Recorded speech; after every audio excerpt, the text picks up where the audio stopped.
आज हम आप लोगों को डिफिनिट इंटीग्रेशन यानी कि निश्चित समाकलन पढ़ाने वाले हैं। इसके पहले कैलकुलस का जो पार्ट हमारा इनडिफिनिट इंटीग्रेशन था वो कंप्लीट हुआ था। इनडिफिनिट इंटीग्रेशन में हमने आपको प्रतिस्थापन द्वारा समाकलन बहुत डिटेल से पढ़ाया, 2-3 लेक्चर हमने उस पर दिया आपको।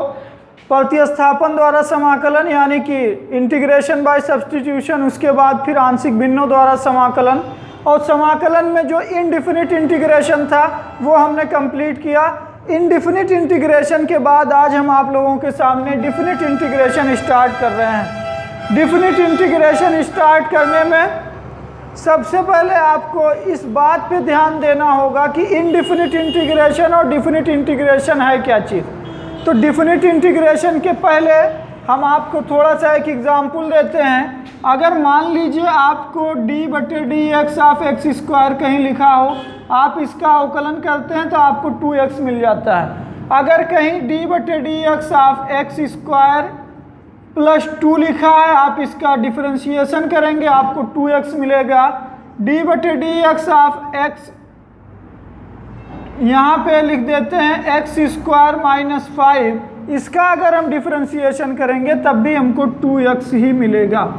और इनडिफिनिट इंटीग्रेशन में जो हमने इंटीग्रेशन स्टार्ट किया था तो हमने आपसे कहा था कि जो इंटीग्रेशन होता है वो डिफरेंशिएशन की विपरीत प्रक्रिया होती है, उसका उल्टा क्रम होता है। ऐसे केस में अगर किसी फंक्शन f(x) का डिफरेंशिएशन gx है तो gx का इंटीग्रेशन f(x) होना चाहिए। gx का इंटीग्रेशन f(x) होना चाहिए, यानी कि अगर d/dx of f(x) equal to gx है तो हमको gx का इंटीग्रेशन x के सापेक्ष f(x) के बराबर मिलना चाहिए, f(x) के बराबर मिलना चाहिए। यहाँ पे आप लोग ध्यान दीजिए एक बात का, अगर हम 2x का समाकलन करेंगे x के सापेक्ष तो हमको क्या मिलेगा, 2 मिल गया। x का समाकलन हो जाएगा एक्स स्क्वायर बाई 2 से 2 कैंसिल, एक्स स्क्वायर मिल गया।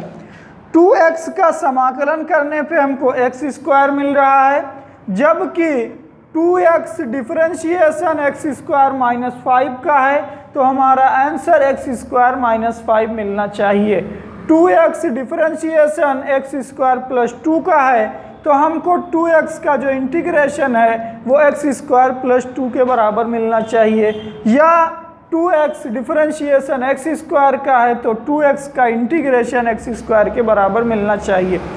इन सभी केसेस में इसके साथ अगर कोई और भी कांस्टेंट होता तो डिफरेंशिएशन में तो 2x मिलेगा, 2x का हम जब भी इंटीग्रेशन करेंगे हमको एक्स स्क्वायर ही मिलेगा, लेकिन वो जो साथ वाला कांस्टेंट है वो हमको नहीं मिलता।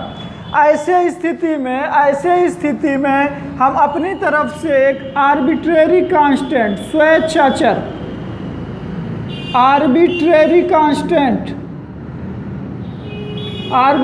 कांस्टेंट का मतलब हो गया स्वेच्छाचर, अपनी स्वेच्छा से अपनी मर्जी से हम एक कांस्टेंट लिख देते हैं और ज़रूरत पड़ने पर उस कांस्टेंट को यहाँ +0, यहाँ +2, यहाँ -5 कुछ भी लिया जा सकता है। मतलब ये हुआ कि ये जो कांस्टेंट है ये फिक्स नहीं है, या ये कहा जाए कि 2x का जो समाकलन था वो एक्स स्क्वायर आए, ये फिक्स नहीं है, ये निश्चित नहीं है, इसके साथ कोई कांस्टेंट भी आ सकता है। इसीलिए ऐसे समाकलन को जिसमें कोई कांस्टेंट जोड़ना पड़ता है इसको हम अनिश्चित समाकलन कहते हैं। और अनिश्चित समाकलन पे हमने चर्चा की, पूरा हमने एक्सरसाइज का क्वेश्चन लगाया और पूरा कॉन्सेप्ट देखा। अब अगर ये अनिश्चित समाकलन है तो फिर निश्चित समाकलन क्या होगा। निश्चित समाकलन के लिए कहा जाता है, परिभाषा के रूप में निश्चित समाकलन के लिए कहा जाता है कि यदि किसी फंक्शन का समाकलन, यदि किसी फलन का समाकलन किसी सीमा के बीच में किया जाए, किसी सीमा के अंतर्गत किया जाए तो ऐसे समाकलन को हम निश्चित समाकलन कहते हैं। सीमा के अंतर्गत समाकलन का मतलब है कि कोई समाकलन हमारा f(x) है, जैसे हमने आपसे कहा था कि अगर f(x) का डिफरेंशिएशन gx है तो gx का इंटीग्रेशन f(x) मिलना चाहिए, लेकिन चूंकि अनिश्चित समाकलन रहता है तो यहाँ पे एक कांस्टेंट मिलता है और उसका मान फिक्स नहीं होता कि क्या आएगा। लेकिन निश्चित समाकलन की परिभाषा है कि जब किसी फंक्शन या फलन का समाकलन किसी सीमा के अंतर्गत किया जाए। सीमा के अंतर्गत का मतलब है कि अगर इस g का समाकलन x बराबर a से x बराबर b के अंतर्गत करना होता, अगर इसका समाकलन x बराबर a से x बराबर b के अंतर्गत करना होता तो हम इस समाकलन को निश्चित समाकलन कहते। निश्चित का मतलब है x का मान a से b के बीच में फिक्स कर दिया गया, ये निश्चित कर दिया गया कि x का मान a से b तक ही रहेगा, इसीलिए इस समाकलन को निश्चित समाकलन कहा जाता है। और निश्चित समाकलन हल करने की जो विधि है, जैसे gx का अगर gx का इंटीग्रेशन fx है अनिश्चित समाकलन में, तो निश्चित समाकलन में भी gx का जो इंटीग्रेशन है वो fx ही रहेगा। लेकिन चूंकि यहाँ कांस्टेंट c जोड़ा जाता था अनिश्चित के लिए, यहाँ पे निश्चित है तो यहाँ पे c ना जोड़ के इस x के निश्चित मान को रखा जाएगा। और निश्चित मान रखने का तरीका है कि यहाँ पे a रखते हैं, यहाँ पे b रखते हैं। x का जो मान नीचे रखा गया है जिसको हम कहते हैं लोअर लिमिट, तो x का ये जो नीचे वाला मान लिखा गया, लोअर पोजीशन पे लिखा गया, इसको कहा जाता है लोअर वैल्यू। और जो अपर पोजीशन पे यानी ऊपर लिखा गया उसको अपर वैल्यू या अपर लिमिट, जो नीचे लिखा गया लोअर पोजीशन पे उसको लोअर वैल्यू या लोअर लिमिट कहा जाता है। यानी कि gx का जब इंटीग्रेशन fx मिलेगा, इसको ब्रैकेट में हमने लिख दिया, यहाँ a और b लिख दिया, इस a को कहा जाएगा अपर लिमिट और जो नीचे लिखा गया इसको कहा जाएगा लोअर लिमिट। तो अपर लिमिट और लोअर लिमिट, यहाँ पे ये जो चीज़ लिखी गई है ये है निश्चित समाकलन हम ज्ञात करेंगे, जो फंक्शन आएगा उसके ऊपर अपर लिमिट और लोअर लिमिट लगाएंगे। और अपर लिमिट और लोअर लिमिट लगाने का मतलब ये है कि अपर लिमिट और लोअर लिमिट उसमें रखना है और उसको हल करना है। उसको हल करने के लिए fx की जगह पे हम एक बार अपर लिमिट रखते हैं, x का ऊपर वाला मान fb माइनस नीचे वाला मान fa। तो ये हमको हल करने पे जो fx मिल रहा था उस fx की जगह पे हमको fb माइनस fa मिलेगा। ये होता है निश्चित समाकलन। यहाँ से निश्चित समाकलन का क्वेश्चन आप लगा सकते हैं, लेकिन आपसे छोटा क्वेश्चन लगेगा। इसमें एक और कॉन्सेप्ट आता है, इसमें एक और कॉन्सेप्ट मिलता है। कॉन्सेप्ट ये है कि जैसे हम इनडिफिनिट में, इस इनडिफिनिट वाले में जो आसान क्वेश्चन था उसको हमने डायरेक्ट फार्मूला बेस पे लगाया था, लेकिन कुछ फंक्शन ऐसे हमको मिल गए थे समाकलन करने के लिए जिस पे डायरेक्ट फार्मूला अप्लाई नहीं हो पाता था। ऐसे क्वेश्चन में हम क्या करते थे, प्रतिस्थापन विधि लगाते थे। प्रतिस्थापन विधि लगाने से तात्पर्य हमारा था कि जो इंडिपेंडेंट वेरिएबल है x, जो इंडिपेंडेंट है x, उस इंडिपेंडेंट को किसी नए वेरिएबल t के रूप में हम चेंज करते थे और हम प्रतिस्थापित कर देते थे इस x को t से प्रतिस्थापित करते थे। हमारा पूरा फंक्शन t में हो जाता था और t का इंटीग्रेशन करने के लिए हम dt का प्रयोग करते थे, यानी t के सापेक्ष हमको इंटीग्रेशन करना रहता था। सेम प्रोसेस जो प्रतिस्थापन वाली है, वो प्रतिस्थापन वाली प्रोसेस जो है हमारी, प्रतिस्थापन वाली प्रोसेस हमारी यूज होगी यहाँ डिफिनिट में भी। और डिफिनिट में जब प्रतिस्थापन वाली प्रोसेस यूज होगी तो इसमें भी हम x वाले वेरिएबल को t के रूप में चेंज करेंगे। तो x के वेरिएबल को t के रूप में चेंज करने के लिए एक छोटा सा क्वेश्चन पहले देखते हैं क्या मिलेगा हमारा एक्सरसाइज का क्वेश्चन।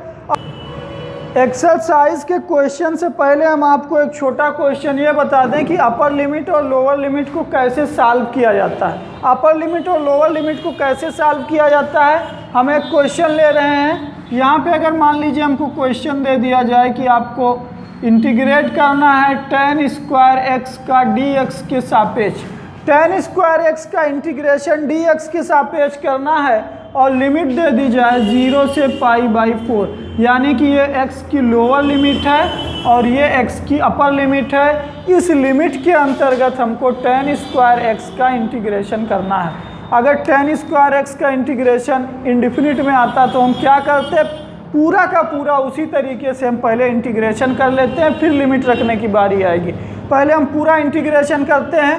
tan स्क्वायर x का फार्मूला हमको पता नहीं है, इसको हम सेक में चेंज करेंगे। सेक में जब हम चेंज करेंगे तो ये हो जाएगा sec square x minus 1 dx। यहाँ से हमारा दो क्वेश्चन हो जाएगा, sec square x minus 1 dx, sec square x का इंटीग्रेशन और -1 का इंटीग्रेशन, -1 का इंटीग्रेशन। तो सेक स्क्वायर x का इंटीग्रेशन होता है tan x और -1 का इंटीग्रेशन होता है -x। आप देखिए फार्मूले में हमने कहा gx का इंटीग्रेशन fx होता है, तो पहले gx का इंटीग्रेशन fx निकाल लीजिए और उसको निकालने के बाद जो लोअर और अपर लिमिट है उसको आप लिख दीजिए ब्रैकेट के बाहर। तो ब्रैकेट के बाहर लोअर और अपर लिमिट लिखना है। यहाँ हम ब्रैकेट के बाहर 0 और π/4 लिख देते हैं। जब हमने लिख दिया फिर हमारा काम क्या है कि fx में x की जगह पे एक बार b रखेंगे और हम fb ज्ञात करेंगे। fb ज्ञात करेंगे, फिर जब fb हमको मिल जाए फिर हम माइनस लगाएंगे और fx में x की जगह पे a रख के fa ज्ञात करेंगे। तो पहले हम इस fx में जो x का फंक्शन है इसमें अपर लिमिट रखेंगे, fb ज्ञात करेंगे। fb ज्ञात करना है तो हमको मिलेगा tan π/4 माइनस π/4, fb हमको मिल गया। माइनस लगाएंगे fa यानी लोअर लिमिट रखना है, तो tan 0 माइनस x की जगह पे 0। यहाँ से हमको मिल जाएगा tan π/4 माइनस π/4, tan π/4 का मतलब होता है 1 माइनस π/4 माइनस tan 0 का मान 0, 0 का मान 0, ये पूरा 0 हो गया, यानी 1 माइनस π/4 इसका आंसर आ गया। इसका आंसर आ गया 1 माइनस π/4। 1 minus π/4 answer. इसका मतलब ये था कि जो निश्चित समाकलन था उसका पहले आपको समाकलन कर लेना, upper limit minus lower limit रख देना, आपका आंसर आ जाएगा। और आंसर जो हमारा मिला वो एक आंकिक रूप में मिला। आंकिक रूप में आंसर मिलने से जो मेन मकसद है वो ये है कि जो इंटीग्रेशन होता है वो प्रॉपर्टी होती है किसी कर्व के सरफेस की, किसी कर्व के सरफेस की प्रॉपर्टी होती है इंटीग्रेशन। और वो इंटीग्रेशन जो कर्व के सरफेस की प्रॉपर्टी थी, अगर उसको एक निश्चित मान दे दिया जाएगा, सपोज दैट ये आपका कोई कर्व है, ये कर्व जो है इसके सरफेस की प्रॉपर्टी है, अगर इसका कोई निश्चित मान दे दिया जाए तो ये x एक्सिस या y एक्सिस के साथ कोई एरिया कवर्ड करेगा और उस कवर्ड एरिया का जो हमको एरिया मिलेगा, ये जो एरिया कवर्ड कर रहा है इसका क्षेत्रफल यानी एरिया जो होगा वही हम निश्चित समाकलन से ज्ञात करते हैं। तो निश्चित समाकलन का जो सबसे बड़ा बेनिफिट है वो ये है कि एक कर्व दिया है तो वो कितना एरिया कवर्ड करता है इसका पता करने के लिए हम निश्चित समाकलन का यूज़ करते हैं। या दो कर्व हैं, दोनों एक दूसरे के साथ अटैच हैं, तो दोनों कौन सा एरिया कवर्ड करेंगे इसका भी पता करने के लिए हम लोग निश्चित समाकलन का यूज़ करते हैं। तो निश्चित समाकलन का यूज़ एरिया और एरिया से संबंधित, जैसे मान लीजिए आयतन हो जाएगा, वॉल्यूम, उसमें भी किया जाएगा। अब इसके बाद हम डायरेक्ट एक्सरसाइज का क्वेश्चन देखेंगे। एक्सरसाइज का पहला क्वेश्चन, सभी क्वेश्चन हमने एक्सरसाइज का नहीं लिया है, सिर्फ इम्पॉर्टेंट क्वेश्चन हमने लिया है एक्सरसाइज का, क्योंकि इस चैप्टर से बहुत ज़्यादा क्वेश्चन नहीं आते हैं। जो ज़्यादा क्वेश्चन आते हैं वो डिफिनिट इंटीग्रेशन से तो क्वेश्चन आते हैं, इम्पॉर्टेंट चैप्टर है, लेकिन डिफिनिट इंटीग्रेशन का जो यूज़ है जिसमें हमको एरिया और वॉल्यूम निकालना रहता है उससे ज़्यादा क्वेश्चन आते हैं। इससे बहुत कम 1-2 नंबर का क्वेश्चन आता है, इसलिए हमने कुछ ही क्वेश्चन लिए हैं जो हमको इम्पॉर्टेंट लगा या जो पिछले कई सालों में पूछे गए थे। तो देखते हैं, पहला क्वेश्चन लिखा एक्सरसाइज का, y बराबर समाकलन 0 से 1 dx 1/x + 3 का होल स्क्वायर + 16। ये क्वेश्चन लिखा हुआ है x + 3 का होल स्क्वायर + 16 यानी कि 16। तो 0 से 1 के बीच में इसका समाकलन करना है। समाकलन करने के लिए यहाँ पे आपको समझने की ज़रूरत है। अगर ये क्वेश्चन आपके समझ में आ गया प्रतिस्थापन वाला, फिर आप निश्चित समाकलन का कोई भी क्वेश्चन सॉल्व कर सकते हो। यहाँ प्रतिस्थापन करना पड़ेगा क्योंकि हमारे पास जो फार्मूला है समाकलन 1/x² प्लस a² dx, ये होता है 1/a tan इनवर्स x/a। ये फार्मूला, इस फार्मूले की मदद से ही ये क्वेश्चन सॉल्व हो सकता है। और इसके मदद से सॉल्व करने के लिए यहाँ x² अगर होता तो हम डायरेक्ट फार्मूला अप्लाई कर देते, लेकिन x+3 का स्क्वायर है तो हमको x+3 की जगह पे कोई नया वेरिएबल रखना पड़ेगा। तो x+3 की जगह पे कोई नया वेरिएबल t रखते हैं, और जैसे ही हम नए वेरिएबल की बात करेंगे वैसे ही हमारा प्रतिस्थापन मेथड आ जाएगा, यानी इसके जगह पे दूसरे का प्रतिस्थापन किया गया तो प्रतिस्थापन मेथड आ जाएगा। तो प्रतिस्थापन मेथड जैसा कि इंडिफिनिट में था, हमने मान लिया x+3 = t, नया वेरिएबल।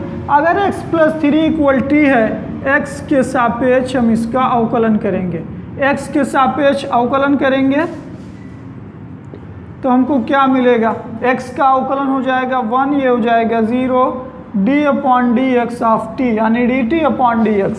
इसका इधर मल्टीप्लाई कर देंगे तो हमको मिलेगा dx = dt, यानी dx और dt आपस में बराबर है। चाहे dx रखा जाए और चाहे dt रखा जाए, कोई फर्क पड़ने वाला नहीं है। लेकिन फ़र्क ये है कि ये जो फंक्शन हमारा दिया था, इस फंक्शन का समाकलन हमको x = 0 से x = 1 के बीच में करना था। x = 0 से x = 1 के बीच में समाकलन करना था। अब जब हम t के सापेक्ष समाकलन करेंगे तो हमारे सामने क्वेश्चन है कि हम t के किस मान के अंतर्गत समाकलन करें, t बराबर कहाँ से कहाँ तक इसका समाकलन किया जाए। इसका पता लगाने के लिए जो हमने प्रतिस्थापन किया था इसमें x का एक बार लोअर और एक बार अपर वैल्यू रख देते हैं। तो यहाँ अगर हम x = 0 रखेंगे तो हमको मिलेगा t बराबर, देखो x = 0 रखा हमने तो t बराबर मिल गया 3, और अगर हम x की अपर वैल्यू रखेंगे यानी x = 1 तो हमको t बराबर मिल जाएगा 3 + 1 = 4, यानी कि हमको t बराबर 3 से t बराबर 4 के बीच में t के सापेक्ष समाकलन करना है। हमारा क्वेश्चन चेंज हो गया आसानी से प्रतिस्थापन में। और क्वेश्चन आप देखिए y बराबर मिल जाएगा, लिमिट अब t के रूप में आ जाएगी, 3 से 4 लिमिट हो गई इसकी। 1/x+3 की जगह पे हमने t मान रखा है, यहाँ हमने t मान रखा है तो ये हो जाएगा t² + 16 को लिख सकते हैं 4² और dx की जगह पे dt, यहाँ dx और dt दोनों एक ही चीज़ है। तो क्वेश्चन हो गया 1/x² + a²। फार्मूला हमारे सामने 1/x² + a² का x के सापेक्ष समाकलन 1/a tan इनवर्स x/a, तो 1/t² + a² का 1/a tan इनवर्स t/a। तो फार्मूले के हिसाब से हमको मिलेगा y बराबर 1/a tan इनवर्स t/a, और इसमें हमको upper limit minus lower limit करना पड़ेगा। अपर लिमिट और minus lower limit, upper limit minus lower limit का क्या मतलब हुआ, इसमें अगर हमको upper limit minus lower limit करना हुआ तो upper limit minus lower limit का मतलब t के जगह पे एक बार 4 रखना है, पूरा हल कर लेना है, और माइनस लगा के t की जगह पे 3 रखना है और उसको भी पूरा हमको हल करना है। यहाँ साइड में देखते हैं क्या आएगा आंसर।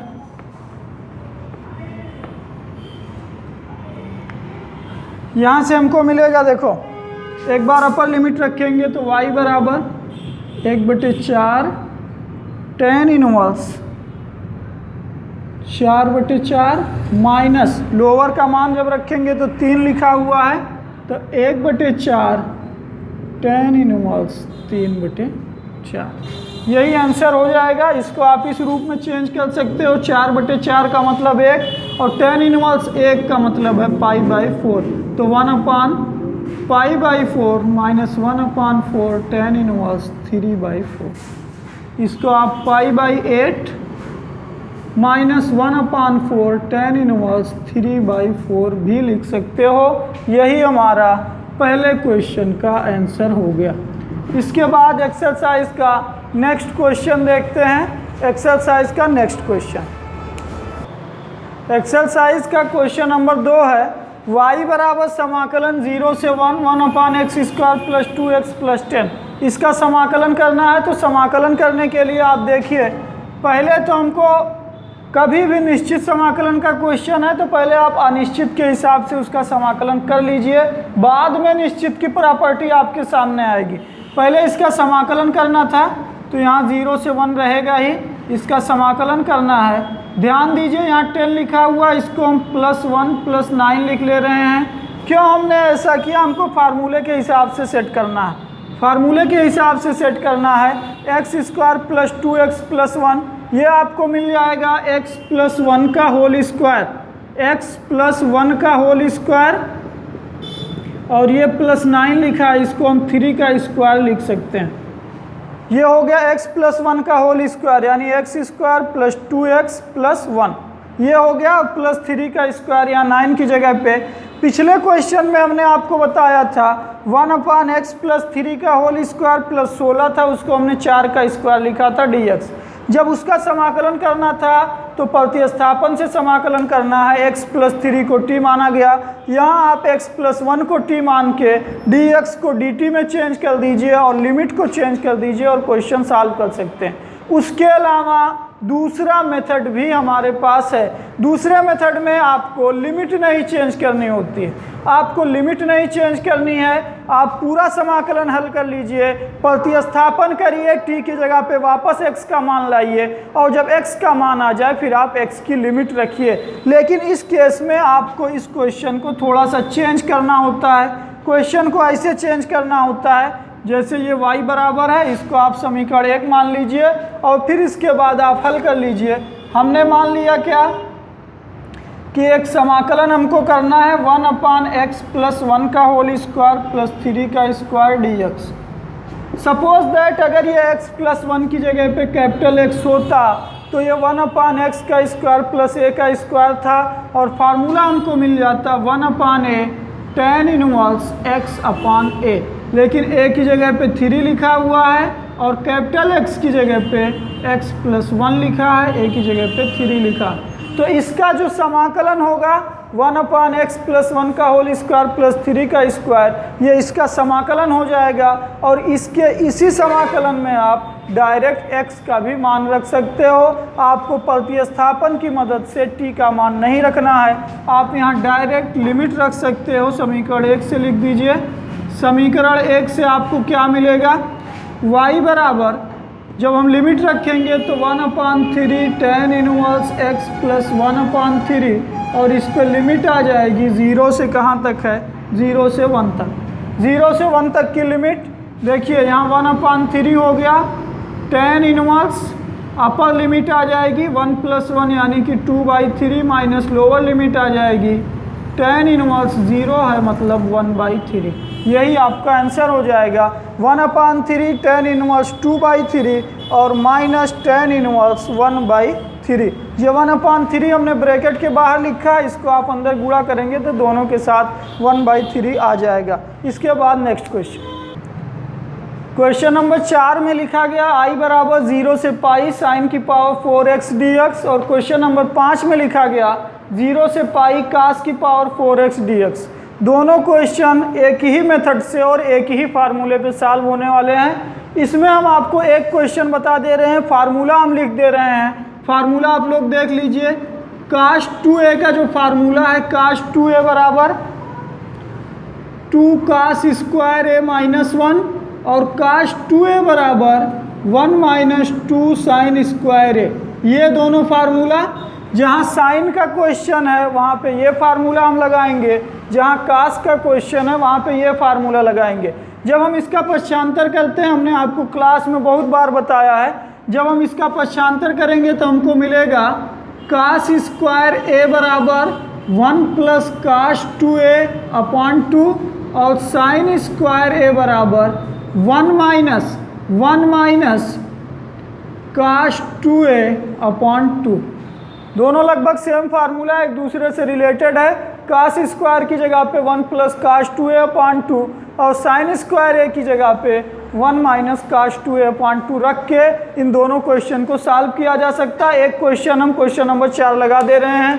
क्वेश्चन नंबर 4 में ये लिखा गया है, इसको हम पहले चेंज करेंगे 0 से पाई। साइन की पावर 4x है, इसको हम लिख सकते हैं साइन स्क्वायर एक्स का होल स्क्वायर dx। आप देखिए साइन स्क्वायर एक्स को यहाँ से क्या लिखा जा सकता है, 0 से पाई साइन स्क्वायर एक्स को हम लिख सकते हैं 1 minus cos 2x/2 whole square लगा है तो यहाँ होल स्क्वायर हो जाएगा dx। देखिए अंश बटे हर का होल स्क्वायर है तो अंश का स्क्वायर हो जाएगा, हर का स्क्वायर हो जाएगा, नीचे 2 का स्क्वायर मतलब 4, इसको हम बाहर लिख देते हैं 1/4। 0 से पाई इसका स्क्वायर करना है, a माइनस बी का whole square formula a square plus B square minus 2ab और इसका समाकलन करना है x के सापेक्ष। इसका समाकलन x के सापेक्ष करना है, आप देख लीजिए 1/4। इसका समाकलन करने के लिए अलग अलग समाकलन करना पड़ेगा। 0 से पाई 1 dx प्लस 1/4 0 से पाई कास स्क्वायर 2x dx और यहाँ पे मिलेगा माइनस 2/4 0 से पाई काश 2x dx। इसका आपको फार्मूला पता है, 1 का समाकलन x हो जाएगा।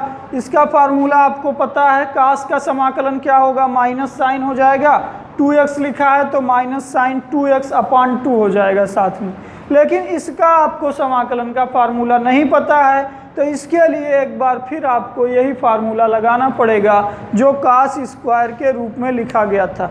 जो फार्मूला हमारा कास स्क्वायर के रूप में लिखा है उसी फार्मूले को एक बार हम फिर से लगाते हैं, देखते हैं हमको क्या मिलेगा। तो यहाँ 1 मिनट लगा रहे हैं क्वेश्चन, यहाँ जगह बना लें।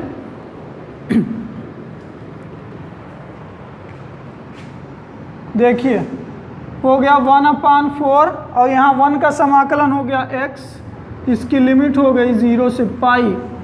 इसको पहले लिख लेते हैं, इसका समाकलन हमको पता है, इसका समाकलन हमको पता है, इसको पहले लिख लेते हैं माइनस 1/2 और 0 से 4 है समाकलन काश 2x, इसका समाकलन हो जाएगा माइनस का साइन 2x/2 माइनस माइनस यहाँ प्लस हमने कर दिया साइन 2x/2 और इसके ऊपर भी एक लिमिट है 0 से लेकर पाई तक, सबकी लिमिट 0 से पाई तक ही थी, यहाँ पाई रहेगा 0 से पाई इसकी लिमिट। और एक चीज़ यहाँ बच गया 1/4 0 से पाई कास स्क्वायर 2x। अभी हमने फार्मूला बताया कास स्क्वायर a बराबर 1 प्लस काश 2a/2, तो इसका फार्मूला हो जाएगा प्लस 1/4 0 से पाई 1/4 0 से पाई कास स्क्वायर 2a का हो जाएगा फार्मूला 1 प्लस काश 2a यानी कि 4x/2। इसका हमको करना रहेगा x के सापेक्ष समाकलन। तो यहाँ से 1/4 0 से पाई 1 dx, इसका समाकलन हमने किया 1/4 आ गया और 1 का समाकलन x 0 से पाई। इसके बाद इसका समाकलन हमको पता नहीं है, अभी फार्मूला लगाना पड़ेगा, इसको बाद में रखते हैं।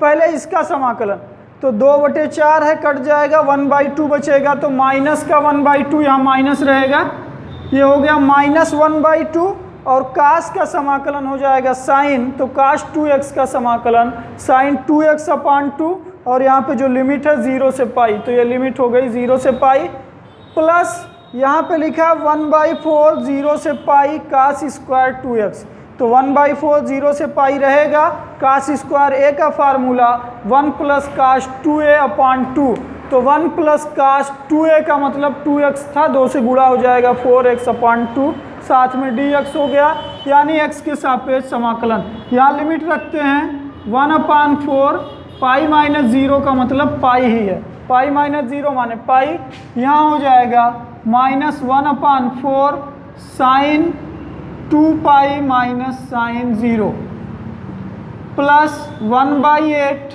इसका समाकलन 1 का समाकलन क्या होगा x प्लस कास 4x का समाकलन हो जाएगा साइन 4x अपान 4 और इसकी भी लिमिट है 0 से पाई। देखते हैं 1 अपान 4 पाई माइनस ये तो हो जाएगा 0 साइन 2 पाई, इसका भी मान हो जाएगा 0, तो ये पूरा हो गया हमारा 0 प्लस 1 अपान 8, यहाँ लिमिट रखना है हमको 0 से पाई, यहाँ तो पहले पाई रख देते हैं x की जगह पे, तो हमको मिलेगा पाई प्लस साइन 4 पाई अपान 4 और एक बार फिर हमको माइनस में रखना पड़ेगा, तो माइनस यहाँ देखो x की जगह पे 0 प्लस साइन 4 इंटू 0 माने 0/4।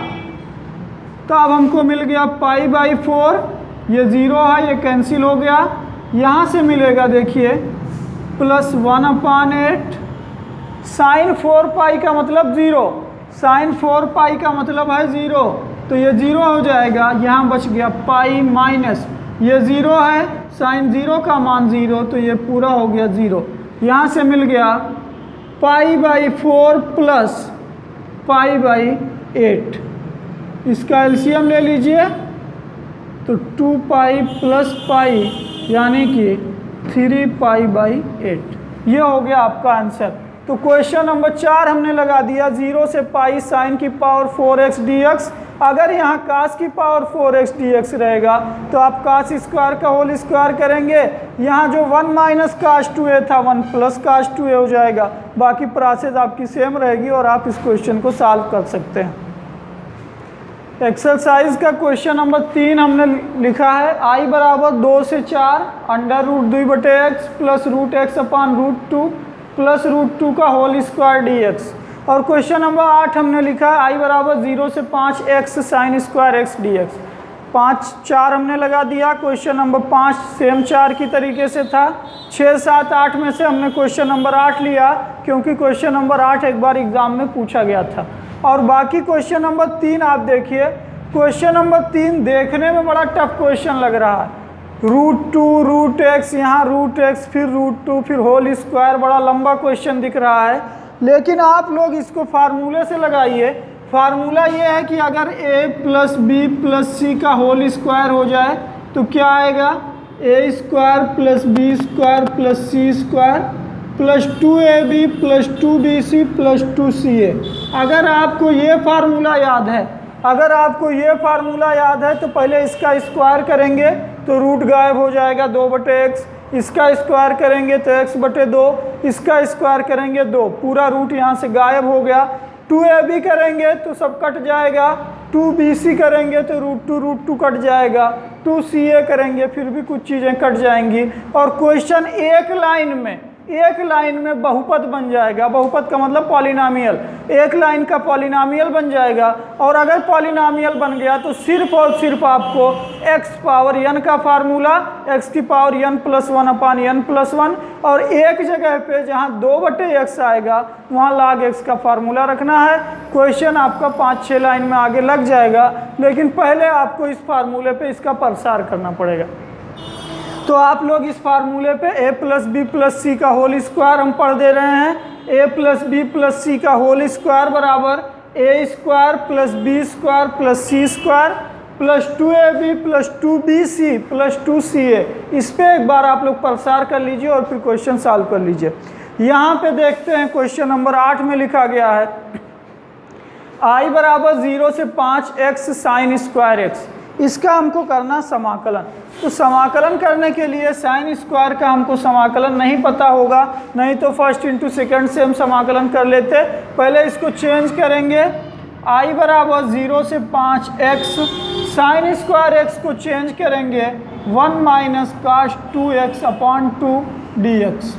आप देखिए यहाँ 2 लिखा है, इसको बाहर ले लिया जाए तो 1/2 0 से 5x माइनस x काश 2x और dx।